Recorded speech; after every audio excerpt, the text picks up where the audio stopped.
every trick of how to find a joke. You know, there's the laugh, laugh, laugh, and then the punchline's way over here, or you set something up in the front paragraph, then you pay off at the end. So not a lot of people pick up my column, even though it's syndicated. It probably gets out to about 30 newspapers a week. And I never know which ones until I get an angry email from Osceola, Florida, or Prescott, Arizona. They hate me in Prescott, Arizona. And then I've had 2 books published that are collections of the columns. And one I'm selling after the show, and it's called Elect a Laugh, which was the name of the show last year that I did. So these are the columns that led to it, and I'm selling it for $10 if you want to buy it. And that's it.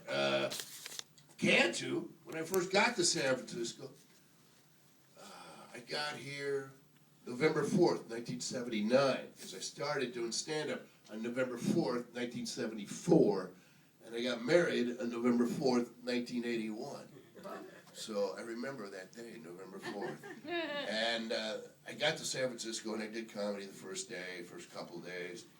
And I did it at the Punchline on a Sunday night, and there weren't that many comics, so I got up almost immediately, which is unheard of, especially today. Yeah. And then, I think it was Monday or Tuesday, I went down to the Holy City Zoo, and Cantu had been at the Punchline, and he said, hey, yeah, we'll put you on, yeah, no, you were, yeah.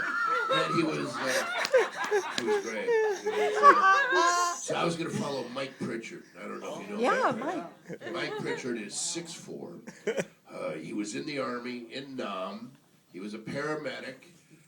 He always wears cowboy boots on stage, so he's 6'7" on stage. And the Holy City Zoo was tiny. The Holy City Zoo was so tiny that it used to have its own pitchers. And they weren't 64-ounce pitchers, they were 48-ounce pitchers.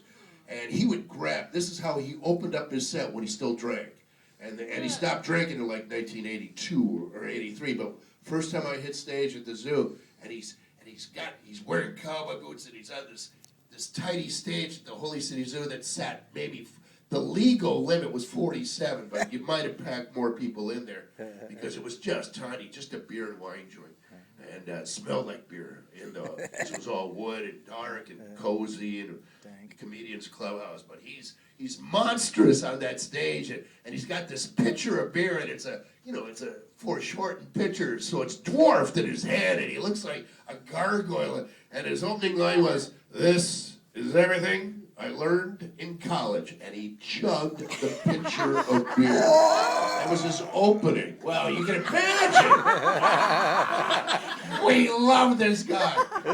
And I'm sitting there at the bar. The stage is right there where the pillar is, and the audience is here, and the bar is right here, and I'm sitting at the bar going, Jesus, what have I got myself into? I can't. No, you'll be fine. And, so I'm watching this, and then suddenly Pritchard gets up, and I'm going to go on stage. So I'm ready, and I'm nervous as hell, and Cantu goes up, and now we got a special guest.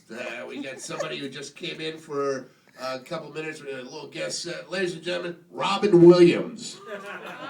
Yeah, so Robin comes in, and the word goes up and down Clement Street. Churchill's, and that weird Iranian bar that was all white with the leather, and they would hand out free cigarettes, and nobody was in there, and they were obvious. Caspian.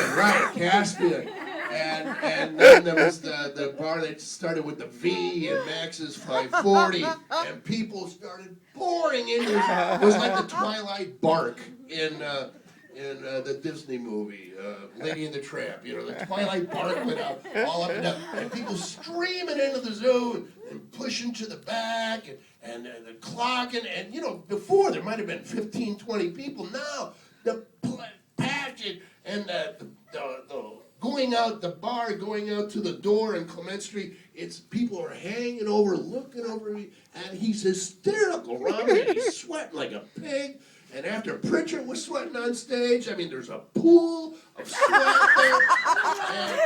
And he does, you know, his short little guest set is 45 minutes. And I'm sitting at the bar, torn between laughter and doom. Yes.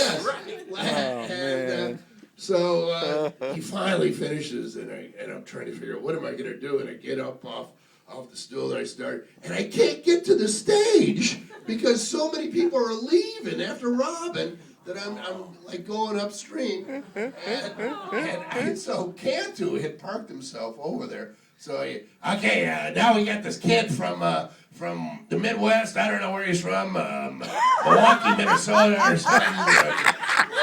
Geography was not his patron saint of comedy, yeah, with the emphasis on the patron. Not so much the same. And I could never get on stage. And finally made it, and there might have been 8 people left. And died a horrible death. But you got moxie. And that was my entrance into Cantu's world, and he always looked out for me. He always gave me. He's the one who got me on the first comedy day, which has been going on for 32 years now. It started in '81, and it's an annual concert that they put on in Golden Gate Park. And my wife is now the president of the board, and she does everything herself. And